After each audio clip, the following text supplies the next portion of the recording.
Sophia Douglas had always believed that when you worked hard enough, played by the rules, and made the right decisions, life would eventually grant you the peace and stability you deserved. That was exactly why, after spending more than 2 decades navigating the ruthless world of corporate finance, she had chosen to step away from the relentless grind, cash out at the perfect moment, and secure a place where she could finally breathe. She had never been the type to settle for less or make reckless choices, so when she found the property, a sprawling estate on the outskirts of a once quaint town, nestled between rolling hills and an ancient woodland, it felt like fate had finally decided to reward her patience. The house itself was an architectural relic, a grand Victorian-style residence with ornate woodwork, towering bay windows, and a history that stretched back over a century. It needed work, but to Sophia, that was the charm of it. She wasn't looking for something perfect, she was looking for something she could restore, something she could pour her soul into, a home that would become a testament to everything she had built for herself. It wasn't just real estate, it was legacy, it was permanence, it was hers. For the first few months, everything had been exactly as she envisioned. She dedicated her time to renovations, overseeing every detail, from restoring the intricate molding on the ceilings to replacing the warped wooden floors with reclaimed oak that matched the house's original design. She became deeply familiar with every creaking step, every drafty window, every stubborn door that refused to shut properly unless handled just the right way. There was a certain romance to it, a quiet satisfaction in bringing something old and neglected back to life. She spent her mornings on the wide veranda with a cup of black coffee, watching the mist rise over the hills, and her evenings in the library, surrounded by shelves of books that had belonged to the home's previous owners, their spines worn and weathered by time. She had finally found solitude, and for the first time in years she was content. That is, until the morning she stepped outside and saw the strangers on her property. At first she thought it was a mistake. Perhaps a crew working on a neighboring lot had gotten their coordinates mixed up. But as she walked down the stone pathway toward the lower part of her land, she saw them 4 men in work boots and safety vests, hammering stakes into the ground, tying strings between them as if mapping out a blueprint. A truck idled nearby, stacked with wooden fencing and metal posts. One of the men was jotting something down on a clipboard while another unrolled what looked like official documents onto the hood of a pickup truck. The scene was organized, purposeful, efficient, and it sent a cold chill through her body. She stopped a few feet away, her voice calm but firm. "Excuse me. Can someone tell me what's going on here?" The man with the clipboard barely glanced up. "Just prepping the area for the community development project Ma-am. Shouldn't take more than a few weeks to get everything in place." Sophia's brows knit together. "I don't know what you're talking about. This is private property." The man gave a polite but dismissive nod. "Yes, Ma-am, but this area has already been zoned for shared recreational use under the new neighborhood improvement plan. We're just following the approved guidelines. It's all been signed off." For a moment she felt as if the ground beneath her had shifted. It didn't make sense. She had bought this land outright. There were no disputes, no pending claims, no shared ownership agreements. She had gone through every legal document with her real estate attorney before closing the deal. Yet here these men were, talking to her as if she had no say in what happened on her own property. She took a step closer, her voice sharpening. "Nothing has been signed off by me. I never agreed to any neighborhood plan. You need to stop whatever you're doing and get off my land before I call the police." The man finally looked up, his expression neutral, as if he had dealt with this before. "You'd have to take that up with the association office, ma'am. We were just contracted to install the fencing and lay the groundwork for the green space. If you have an issue, you should speak with the board." Sophia clenched her jaw, her mind racing. The board? She wasn't part of any board. She wasn't part of anything. When she bought this house, she had specifically chosen a location that didn't fall under any restrictive community organizations or associations. It was one of the reasons she had picked this property in the first place, complete autonomy. But as she turned away and marched back toward her house, she realized with a sickening certainty that this wasn't just a mistake. Someone had deliberately pushed this through, and they had done it without her knowledge. She wasted no time. Within the hour, she had contacted the county assessor's office, requesting every document related to her property's zoning and classification. What she received left her staring at her computer screen in disbelief.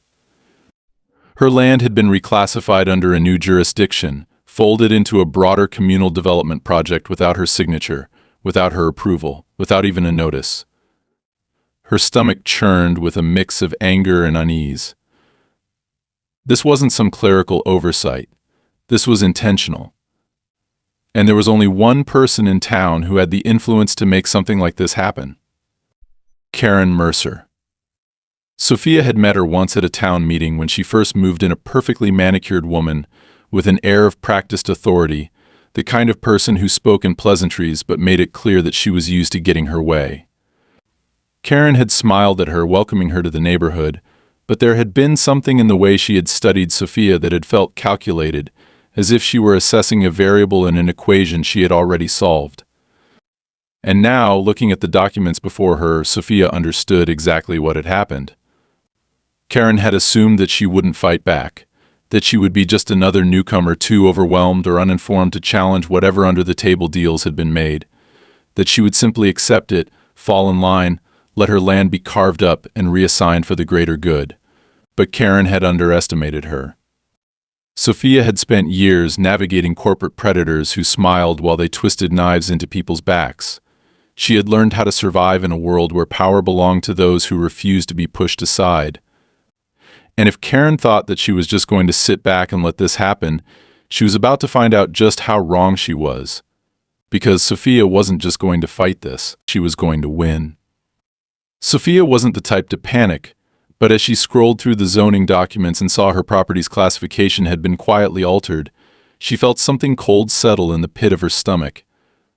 This wasn't just a bureaucratic mix-up. It was calculated, precise, and designed to blindside her until it was too late to fight back. She took a slow breath, closing her laptop and forcing herself to think rationally. There had to be a way to stop this before it spiraled out of control. The first step was finding out exactly how this had happened and who had approved it. The only logical place to start was the town records office, where zoning modifications had to be formally documented. If she could find proof that something had been pushed through without proper authorization, she would have leverage.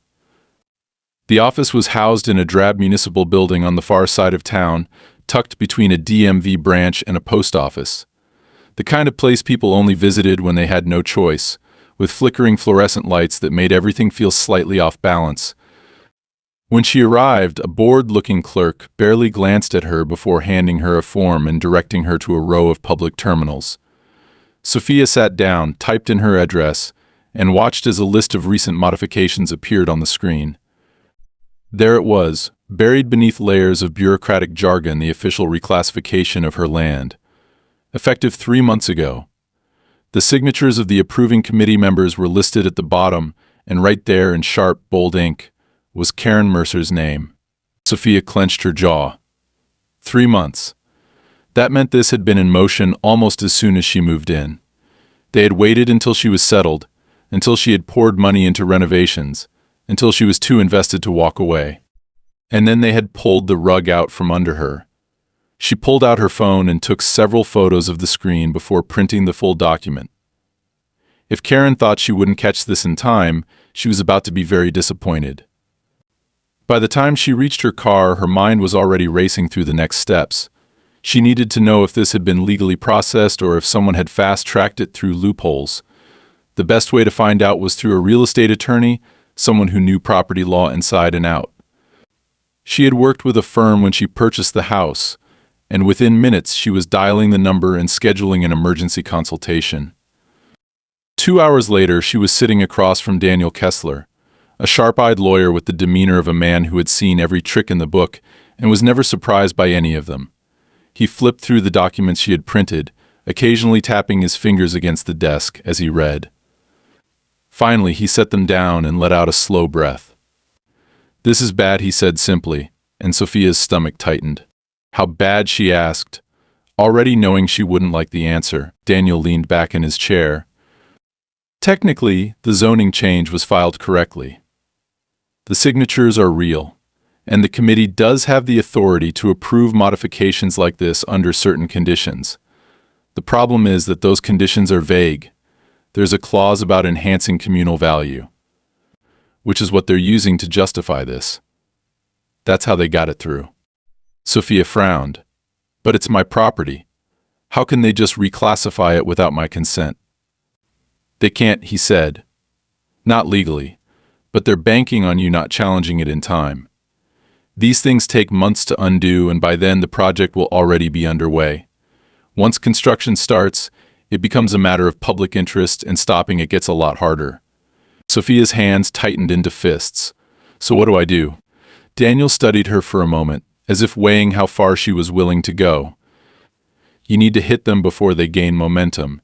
File an injunction to freeze any further development.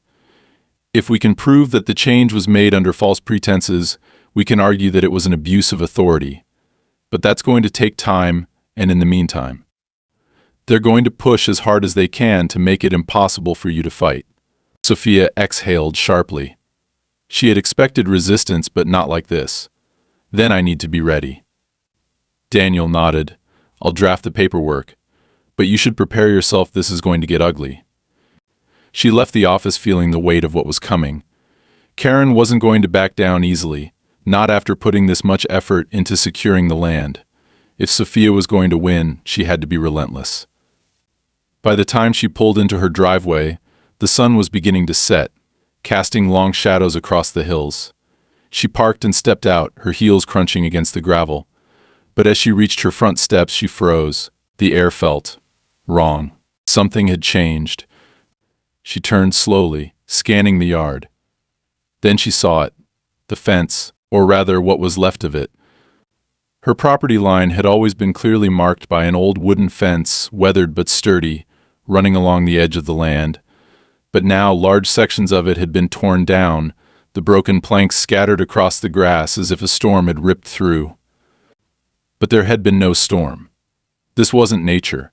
This was deliberate. A deep, simmering rage coiled in her chest. They were already trying to erase her boundaries. She marched toward the wreckage, kicking aside the splintered wood, searching for any clue as to who had done this. And then she saw something that made her blood run cold. A single metal sign, staked into the ground where her fence had once stood. Future site of community recreational park development begins soon. Sophia's vision narrowed. They weren't just trying to take her land. They were trying to make sure she knew she couldn't stop them. She stood there for a long moment, the cool evening air biting against her skin, before turning on her heel and heading inside. If they wanted a war, they were going to get one. She locked the door behind her and pulled out her phone. It was time to make a call. Sophia had never been the kind of person to start fights, but she had spent too many years in boardrooms filled with men who thought they could steamroll her to let something like this go unanswered. There was an art to handling aggression, too much reaction, and you looked desperate, too little, and they thought you were weak. The key was to strike in a way that forced your opponent to reconsider the cost of coming after you. The people behind this Karen and whoever she was working with had made a calculated bet that Sophia would fold under the pressure, that she would accept what was happening as inevitable, maybe negotiate for a small concession, and ultimately allow them to take what they wanted. They had no idea how badly they had miscalculated. By the time the sun rose the next morning, she was already in action. She called Daniel Kessler's office the moment they opened, requesting an expedited injunction. If they could legally freeze any further development on her property, it would buy her time to dismantle the scheme piece by piece. It wouldn't be easy. Filing an injunction required proof of immediate harm, and while the destruction of her fence and the unauthorized zoning change were strong arguments, courts could move painfully slow if someone was working behind the scenes to delay them. And Sophia had no doubt that Karen had people in the system willing to drag things out as long as necessary. After finishing the call, she grabbed her keys and headed straight for the municipal planning office. If there was one thing she had learned from years of contract negotiations, it was that bureaucracy could be weaponized in both directions. If they had exploited loopholes to push this zoning change through, then she would dig until she found a way to unravel it. The office was exactly as she remembered it: stale air, outdated furniture, and the kind of slow, indifferent energy that made people dread dealing with local government. She approached the front desk. where a receptionist was flipping through a magazine. I need access to all zoning applications submitted for my property over the past year. Full documentation, including the approvals, amendments, and signatures involved in the process, Sophia said, keeping her voice professional but firm. The receptionist didn't even look up. Requests like that need to be filed through the county records department. Processing time is usually 4 to 6 weeks. Sophia smiled coolly. That's interesting because I was told that zoning changes of this nature require a public hearing and owner notification before approval. Since neither of those things happened, I'd like to know how exactly my property was reassigned without my consent. That got the woman's attention.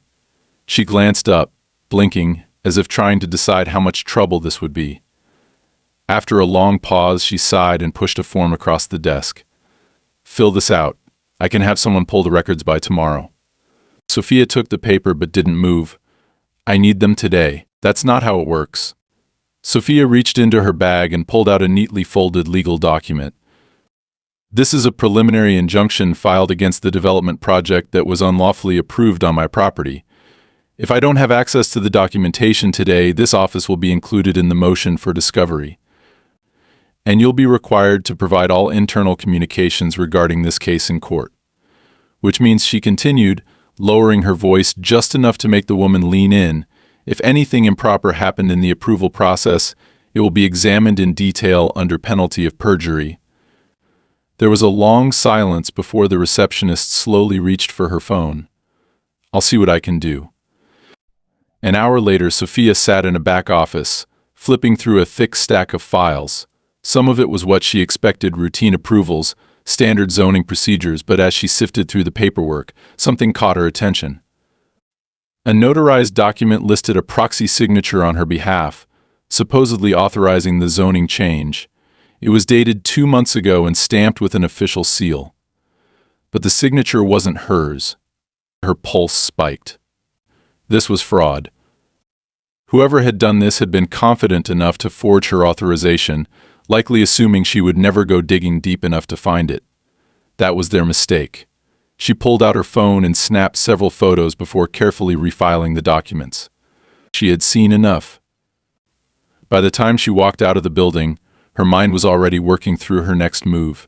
She had evidence now, real, undeniable proof that someone had falsified legal paperwork to push this through. That meant criminal charges could be filed, which would force an immediate halt to any development efforts. But she had to be careful. If Karen or her associates got wind of what she had found, they would do everything in their power to bury it. She needed to control the timing. As she got into her car, her phone rang. It was Daniel. Good news, he said the moment she answered. The injunction was accepted for review. The judge hasn't ruled yet, but at least it's on the table. What about your end? I found proof of fraud, she said, gripping the steering wheel. A forged signature, notarized and filed with the zoning board. Someone went through a lot of effort to make it look legitimate. Daniel let out a low whistle. That changes everything. If we take this to court, we can dismantle the entire project. But they won't go down without a fight. You need to be careful. I know, she said. Which is why I'm not making my next move until I'm ready. She ended the call and sat there for a moment, staring at the horizon. The stakes had officially changed. This wasn't just about some overreaching development plan. This was a crime, and now that she knew the truth, she had no intention of letting it go. By the time she got home, she was exhausted but determined. She parked, stepped out, and took a deep breath. But the moment she looked toward her property line, her stomach dropped. There were more trucks, more workers, and this time they weren't just measuring land. They were digging. Deep trenches cut through the grass where her fence had stood, fresh piles of earth stacked in neat mounds beside them. Construction equipment hummed as men moved efficiently, placing concrete reinforcements, as if preparing for something permanent. This wasn't just site preparation. This was foundation work. Sophia's hands tightened into fists as she stormed toward the nearest worker. Who gave you permission to do this? The man barely looked at her. We have orders to proceed. Not on my property, you don't. He shrugged. Take it up with the board. Sophia didn't waste another second. She pulled out her phone, dialed Daniel, and when he answered, she didn't bother with pleasantries. File the fraud complaint now, she said. I don't care what it takes. Shut them down. She didn't wait for a response before hanging up. They wanted to force her out. They had no idea who they were dealing with. Sophia had always known that fighting people like Karen was never a straightforward battle. They didn't play fair, and they didn't back down just because you had truth on your side.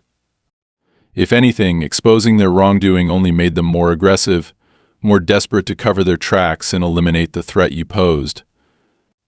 And now, standing at the edge of her torn-up property, watching as workers reinforced trenches with steel beams, she knew she was no longer just dealing with a zoning dispute. This was something else entirely. They weren't just trying to push her out legally, they were trying to make it physically impossible for her to reclaim what was hers. That was the only explanation for the speed at which they were moving. They weren't waiting for approvals, weren't slowing down for procedural delays. They were acting as if they already knew they were going to win. As if they had already decided she wouldn't be around long enough to stop them. She clenched her jaw and took a deep breath, forcing herself to think. The fraud complaint Daniel had filed would take time to process, and even though the injunction had been submitted, it hadn't yet been ruled on. That meant she had to stall them in other ways. The longer she could delay construction, the more pressure she could put on the system, and the more mistakes Karen and her people would make. And mistakes were the one thing they couldn't afford. She turned on her heel and marched toward the lead contractor, who was standing by the largest trench, reviewing blueprints spread out on a folding table. I want to see your work permits, she said, her voice steady but cold. The man barely glanced at her, as if she were nothing more than a minor inconvenience. Everything's approved, he muttered, tapping his pen against the paper in front of him. I didn't ask if you think it's approved, she shot back. I asked to see the permits. The contractor exhaled sharply and turned toward her, clearly irritated. Listen, lady, I don't know what your problem is, but we have a job to do, and we're on a tight schedule. You want to take it up with someone? Talk to the board. Sophia took a step closer, lowering her voice just enough to make sure he was actually paying attention. I don't think you understand what's happening here. This property is under legal dispute, and an injunction has already been filed. If you keep working here without proper authorization, you are personally liable for any damages incurred. Which means that when this is overturned, and trust me, it will be you and your company will be sued for every single dollar spent on unauthorized work. She leaned in slightly, watching the brief flicker of doubt cross his face. So if I were you, I'd make damn sure my paperwork was in order before I moved another piece of dirt. There was a long pause before he turned back to his table, flipping through a folder until he pulled out a set of permits. She snatched them from his hand, scanning them quickly. And then she saw it. The permits weren't just questionable, they were incomplete. They had been signed off at a county level, but they were missing two critical approvals, one from Environmental Services and one from Historical Preservation. Both were legally required before any major groundwork could be done on a property classified as a legacy site. Sophia smiled, slow and sharp. These are invalid. The contractor frowned. What? She held up the papers. You don't have the required approvals. That means this construction is illegal, and if I call the county right now, they'll have to shut you down until the missing permits are acquired. The man's jaw tightened, and for the first time she saw real hesitation. He wasn't in on the scheme, he was just a hired hand. And he knew that getting caught operating without full authorization could cost him his license. Your call, she said, folding her arms. He exhaled sharply, pulled out his phone, and started dialing. Within 10 minutes, the site was being cleared, equipment powered down, and workers retreating to their trucks. It wasn't a permanent victory, but it was a delay. And in this kind of battle, every second mattered. Sophia stepped back, watching as the vehicles rolled away, before turning toward her house. But the moment she started walking, she noticed something strange. A car was parked near the edge of her driveway, just far enough to avoid suspicion, but close enough to keep an eye on the site. Karen. Sophia didn't hesitate. She walked straight toward the vehicle, her pulse steady, her mind already crafting exactly what she was going to say. By the time she reached the driver's side window, Karen was already rolling it down, a smirk playing at the edges of her lips. "Well," Karen said smoothly, "I have to admit I underestimated you." Sophia crossed her arms. "That was your first mistake." Karen laughed, the sound light but hollow. "I suppose it was. But it won't happen again." Sophia tilted her head slightly. "What exactly is your endgame here? Because from where I'm standing, it looks like you're throwing everything you have at this and still losing." Karen's expression didn't change, but something in her eyes hardened. "You think this is a game? You think I'm just some petty little bureaucrat trying to make your life difficult?" She leaned slightly toward Sophia, her voice lowering. "You don't even understand what you've walked into. This was never just about you." Sophia's stomach tightened. "Then enlighten me." Karen studied her for a long moment before shaking her head, as if amused. "You really don't know when to quit, do you?" "No," Sophia said evenly. "I don't." Karen exhaled through her nose, tapping her manicured nails against the steering wheel. "That's unfortunate. Because you're going to regret it." Sophia didn't flinch. She had dealt with people like Karen her entire career, people who relied on intimidation, who thought they could manipulate or scare their way into getting what they wanted. And she had learned that the only way to deal with them was to show them that they didn't scare you. "I'll take my chances," she said coolly. Karen's smirk widened. "We'll see about that." And then, without another word, she rolled up the window, put the car in gear, and drove away. Sophia stood there watching until the vehicle disappeared down the road before turning back toward her house. She knew Karen wasn't bluffing. Whatever was happening here, it ran deeper than just a land grab. There was something bigger at play, something she hadn't uncovered yet. But it didn't matter. She had come too far to back down now. Sophia had always believed that when people like Karen started making threats, it meant they were beginning to lose control. It was a tactic of desperation, an attempt to shift the power dynamic when everything else was slipping through their fingers. But just because someone was desperate didn't mean they weren't dangerous. Desperation made people reckless, made them act without considering the consequences, and Karen had already proven she was willing to push boundaries that most people wouldn't dare cross. Sophia had spent her entire career dealing with corporate sharks, men and women who operated in the gray areas of legality, twisting laws to suit their own purposes. She recognized the signs when someone like Karen felt cornered. And now, after their little exchange on the side of the road, she knew Karen wasn't just angry, she was planning something. The first sign that things were escalating came later that night. Sophia had spent the evening reviewing her case files, going over every document Daniel had sent her, preparing for the next legal maneuver. It was nearly midnight when she finally decided to step outside for some air, the cool night breeze offering a brief moment of clarity. The world was quiet, the stars stretching endlessly above her, and for the first time in days, she allowed herself to breathe. But as she walked along the edge of her property, something in the distance caught her eye. A flicker of movement. She froze, heart pounding, scanning the tree line. At first, she thought it was just the wind rustling through the leaves, but then she saw it again just beyond the shadows, the unmistakable silhouette of a figure standing motionless, watching.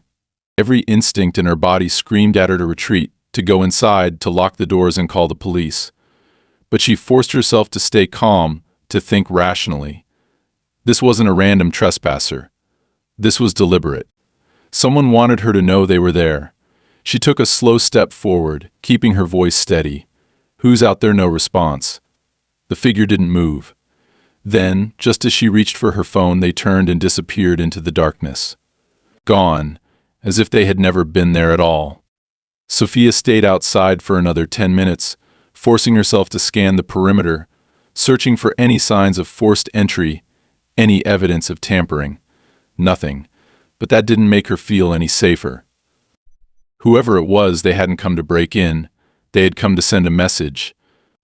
The next morning, she took extra precautions. She called a security company and scheduled an emergency consultation. By noon, they had installed additional motion sensors around the property, upgraded her locks, and set up a remote monitoring system that linked directly to her phone. If Karen thought intimidation would make her back down, she was about to be disappointed. But the real escalation came later that afternoon. Sophia was in the middle of reviewing her injunction paperwork when she heard the unmistakable sound of heavy machinery. She rushed to the window, eyes widening as she saw a construction crew pulling onto her land, trucks loaded with concrete barriers and steel fencing. Without hesitation, she grabbed her keys and stormed outside. "Turn those trucks around," she shouted, marching straight toward the workers. A man in a hard hat, presumably the foreman, barely spared her a glance. "Ma'am, we have orders to proceed." Orders from who, she demanded, stepping directly in his path. The board approved an emergency land development initiative. All legal. Sophia let out a sharp, humorless laugh. "An emergency initiative? You expect me to believe that?" The foreman shrugged. "I just do what I'm paid to do." "Then let me make this clear," she said, voice dangerously low. "You are trespassing on private property. I have a court injunction pending. If you set 1 foot on my land, I will press charges against every single one of you for criminal trespassing and property damage." The foreman hesitated, glancing toward his crew. He wasn't expecting resistance. He had probably been told this would be easy, that she would be too overwhelmed to fight back. But he clearly didn't want legal trouble, and that was enough for him to make a call. After a few tense minutes, he turned back to his men and gave a simple nod. The trucks rumbled to life, reversing back onto the main road, leaving deep tire marks in the dirt. Sophia exhaled, forcing her hands to unclench. Another delay. Another small victory. But she knew this wouldn't be the end of it. Karen wasn't just pushing harder, she was accelerating her tactics. And that meant things were about to get worse. That night, Sophia barely slept. Every sound outside made her tense. Every shift of the wind against the house sent a spike of paranoia through her. She kept her phone beside her, the security feed open, watching the cameras cycle through different views of the property. Nothing happened. No movement. No signs of another intruder. But she still felt like she was being watched. And the next morning, her instincts were proven right. She stepped outside to find her property lined with no trespassing signs. Except they weren't hers. They had been placed there overnight, large red warnings declaring that the land was now under community jurisdiction and that unauthorized individuals would be removed. Sophia stared at them in disbelief before ripping one off the post. It was laminated, the kind of thing that took time to print and prepare. This hadn't been a last-minute decision. Karen had planned this. And then her phone rang. She answered without looking at the number. "What?" Karen's voice was smooth, almost amused. "Good morning, Sophia." Sophia clenched her jaw. "You've crossed a line." Karen hummed thoughtfully. "Have I?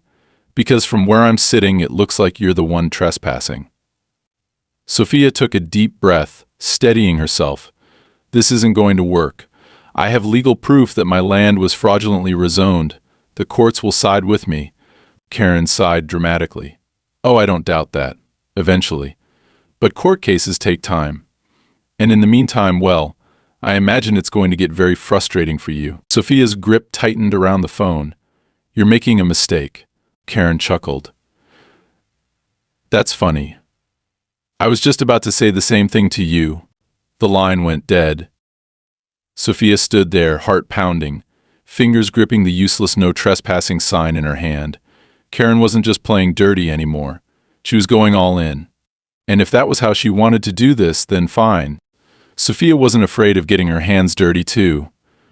Sophia had always believed that when people pushed too hard, too fast, they left themselves exposed. Karen had spent weeks escalating, tightening the pressure, making it clear that she expected Sophia to crack under the weight of it all. But she had miscalculated. Sophia wasn't fragile and she wasn't afraid. She had spent her entire career dealing with people who thought intimidation was a strategy, who believed that power was something you could steal instead of something you had to earn. Karen might have had the connections, the influence, the ability to manipulate people into doing what she wanted, but there was one thing she had failed to consider: what would happen when she finally pushed someone too far. That moment had arrived. Sophia stood in the middle of her property, the remains of another destroyed fence post at her feet, the bold red no trespassing sign still littering the ground around her. The wind carried the scent of freshly dug earth, and in the distance she could hear the low hum of engines, another construction crew, waiting just beyond the perimeter, unsure whether they should advance. They were waiting for a signal, waiting for someone to give them the green light to move forward with the latest attempt to bury her under bureaucratic lies and stolen land claims. She wasn't going to let that happen. Her phone vibrated in her pocket. She didn't need to check the caller ID. She already knew who it was. She answered without hesitation. Karen. A soft laugh greeted her. You sound tired, Sophia. This must be exhausting for you. Sophia's grip on the phone tightened. You sound nervous, Karen. That must be unusual for you. There was a pause, just long enough for Sophia to know she had hit a nerve. Then Karen sighed, as if she were dealing with a particularly stubborn child. I don't know why you insist on making this so difficult. You're wasting your time. The development is moving forward, whether you like it or not. Sophia glanced toward the horizon, where a row of unfamiliar SUVs had parked near the access road leading to her land. They weren't here for construction. They were here for something else. She turned away from them and walked toward her house, keeping her voice even. You've already lost, Karen. You just haven't realized it yet. Karen let out a low, humorless chuckle. Is that so? Enlighten me. Sophia reached the porch and leaned against the railing, letting the silence stretch just long enough to let Karen start second-guessing herself. You should check your inbox. She ended the call before Karen could respond. Then she waited. It didn't take long. Less than 5 minutes later, the phone rang again. Karen's voice was sharper now, all traces of amusement gone. What the hell did you do? Sophia smiled, slow and cold. I gave you a chance to back off. You didn't take it. Now it's out of my hands. Karen had spent weeks maneuvering, twisting laws, bending rules, and assuming that as long as she controlled the right people, nothing could touch her. But there was one thing she had failed to consider. Sophia wasn't fighting alone anymore. She had spent the past 72 hours making sure of that. Daniel had filed the fraud complaint, but Sophia hadn't stopped there. She had gone further, digging through every zoning change, every land acquisition Karen had overseen in the past 5 years. And she hadn't just looked at her own property, she had looked at all of them. The pattern had been there, hidden beneath layers of legal jargon and rushed approvals. Karen had been running this scam for a long time, but now people with real power were paying attention. The email Karen had just opened contained a formal notice from the state attorney's office, launching an official investigation into fraudulent land acquisitions and zoning manipulations tied to Karen's name.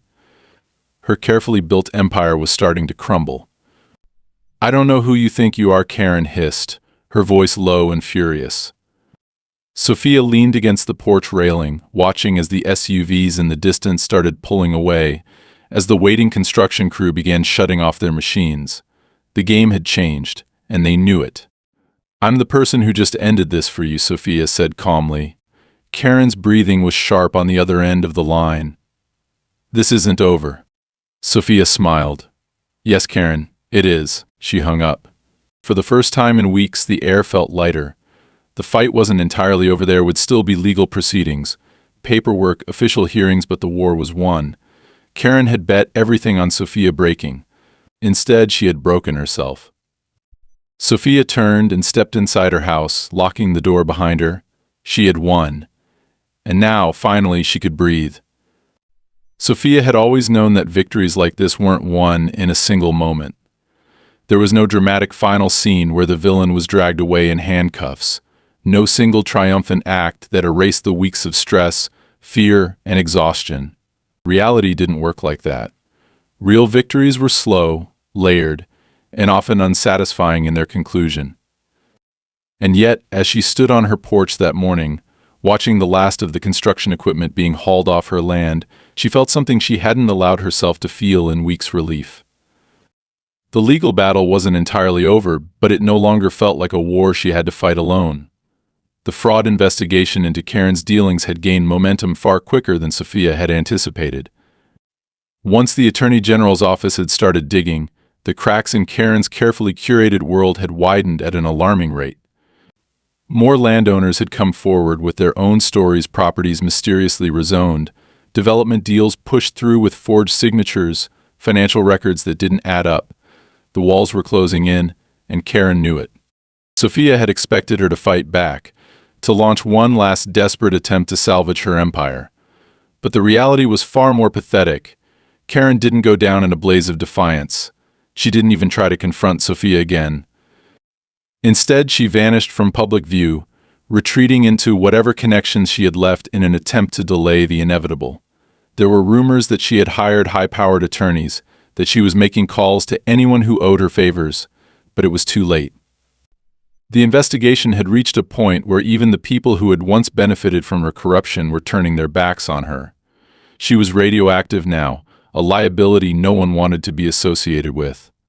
For Sophia, the aftermath was quieter than she had anticipated. There were no grand apologies, no dramatic reckonings, just a slow, steady return to normalcy. The land that had been illegally marked for development was officially reinstated as her private property. The fraudulent zoning approvals were annulled. The cease and desist order filed against the construction company was upheld, forcing them to abandon all planned work. It should have felt like a victory, and in some ways it did. But Sophia also knew that things would never be exactly as they had been before. There was a weight that came with knowing how close she had come to losing everything. The knowledge that people like Karen existed, that they could manipulate entire systems with a few well-placed signatures and whispered deals, made it impossible to ever fully relax. This time she had caught it in time. But how many others had lost their homes, their land, their security without even realizing what was happening until it was too late? One evening, about a week after the final ruling that secured her ownership, Sophia sat on her porch with a glass of wine, staring out over the property she had fought so hard to protect. The air was still, the stars sharp and clear against the endless black sky. It was quiet, peaceful. And then she heard footsteps. She didn't flinch. She had seen the headlights approaching a few minutes earlier, slow and deliberate. She had known this conversation was coming. Karen stepped onto the gravel path leading to the house, her movements slower than before, her usual polished confidence replaced with something smaller. She wasn't here to fight. She wasn't here to threaten. She had already lost, and they both knew it. Sophia took a slow sip of her wine before setting the glass down. "You have some nerve showing up here." Karen let out a breath, looking around as if seeing the land for the first time. "You won," she said finally. "Congratulations." Sophia tilted her head slightly. "That doesn't sound like an apology." Karen gave a short, humorless laugh. Would it matter if it was? Sophia studied her for a long moment before shaking her head. No, it wouldn't. Karen sighed, folding her arms as she shifted her weight from one foot to the other. "I assume you're enjoying this." Sophia leaned back in her chair, unbothered. "Not as much as you think." That seemed to catch Karen off guard. She frowned slightly. "Why not?" Sophia exhaled, glancing toward the horizon where the last of the construction vehicles had disappeared days ago. "Because I shouldn't have had to do this in the first place. Because people like you think you can take whatever you want and that people like me won't fight back. Because this wasn't just about some zoning dispute. You tried to steal my home, and you almost got away with it." Karen looked away, jaw tightening. She wasn't used to being the one on the losing end of a power struggle. What happens now? Sophia arched a brow. "To you." Karen didn't respond. Sophia shrugged. "That's not my problem." For a moment, Karen looked like she wanted to say something else, but then she just nodded, turning back toward her car. "I guess it isn't." She left without another word.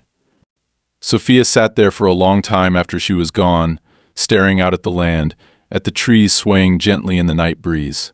She had won. She had her home, and no one would ever take it from her again. She picked up her glass, took another sip of wine, and allowed herself to enjoy the silence.